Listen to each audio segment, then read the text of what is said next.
Good evening বন্ধুরা। এই যে দেখুন, এখানে বুঝতে পারছেন হয়তো এটা আমাদের কিসের উপকরণ আছে, তো সেটা আমরা ভিডিওর মাঝখানেই বলছি আপনাদেরকে। আমরা তো বাঙালি, আমাদের মধ্যে ছট পূজা নেই, তো ছট পূজায় ঠেকুয়া খাবো না তা তো হতে পারে না। সেই জন্য আজকে নিয়ে বসে গেছি ঠেকুয়ার রেসিপি। এই যে এখানে প্রথমে আমরা মেখে নিয়েছি, এর মধ্যে আছে হচ্ছে আটা, চিনি, সুজি, মৌরি, আর রয়েছে বাদাম, নারকেল কোড়া। আর এই যে কিছুটা এখানে মাখা রয়েছে, কিছুটা আমরা সেপে এখানে এই যে তৈরি করে নিয়েছি। আর মা ওইদিকে বসিয়ে দিয়েছে গরম তেল। এবার চলুন আস্তে আস্তে ভাজা হবে। তো বন্ধুরা, তোমরা তো দেখতেই পাচ্ছ মা পুরোপুরি ভাবে ভেজে নিয়েছে। লাল লাল করে এটা কমিয়ে, আঁচটা কমিয়ে দিলাম। তোমরা আমাদের যদি রান্না করে দেখতে থাকো, তোমরা তো গ্যাসটা দেখতে পাচ্ছ, দেখো কম আছে, মা পুরোপুরি ভাবে ভেজে নিচ্ছে। আর এই যে দেখো কি সুন্দর লাল লাল হয়ে গেছে।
নেক্সটে আবার আমরা হচ্ছে ঠেকুয়াগুলো সব ছেড়ে দিয়েছি তেলের মধ্যে।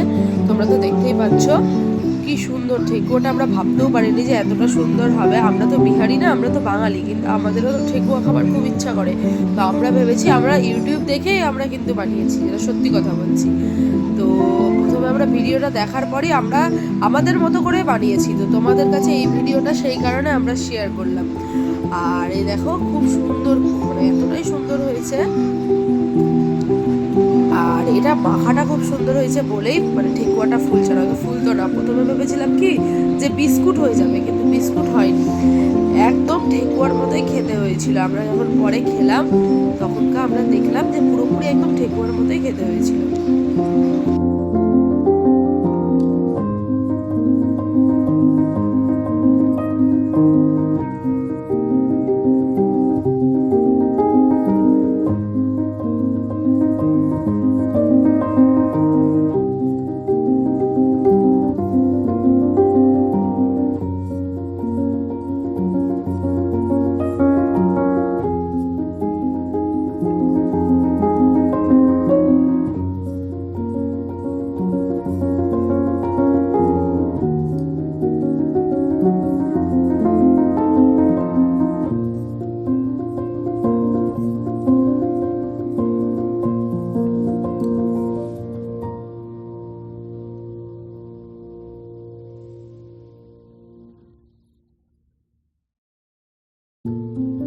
এটা হচ্ছে তেলের মধ্যে 3 নম্বর ঠেকুয়া চলে যাচ্ছে, কারণ হচ্ছে আমরা দুবার ভাজা হয়ে গেছিলো, এবার এটা নিয়ে 3বার হচ্ছে। তো অনেক হচ্ছে আমাদের লোক আছে, তো সেই কারণেই হচ্ছে আমাদের এরকম করে না ঠেকুয়াটা। তো সবার বাড়ি মানে একটু দেবো ভেবেছি, তো সেই কারণে একটু বেশি করেই করা হচ্ছে।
প্রায় সব কটাই ভাজা হয়ে গেছে মোটামুটি, আরও আছে কিন্তু তোমাদেরকে আর দেখাতে পারলাম না, এই কটাই তোমাদের কাছে দেখালাম।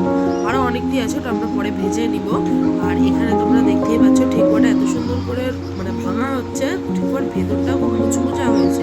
গরম ছিল বলে তোমাদেরকে আর ভেঙে দেখাতে পারিনি, কিন্তু এতটাই কড়া হয়েছিল, এটা যদি আমরা কালকে খাই তাহলে খুব ভালো হবে। ওটা ভালো লাগলে লাইক, কমেন্ট, শেয়ার, সাবস্ক্রাইব করে দিও।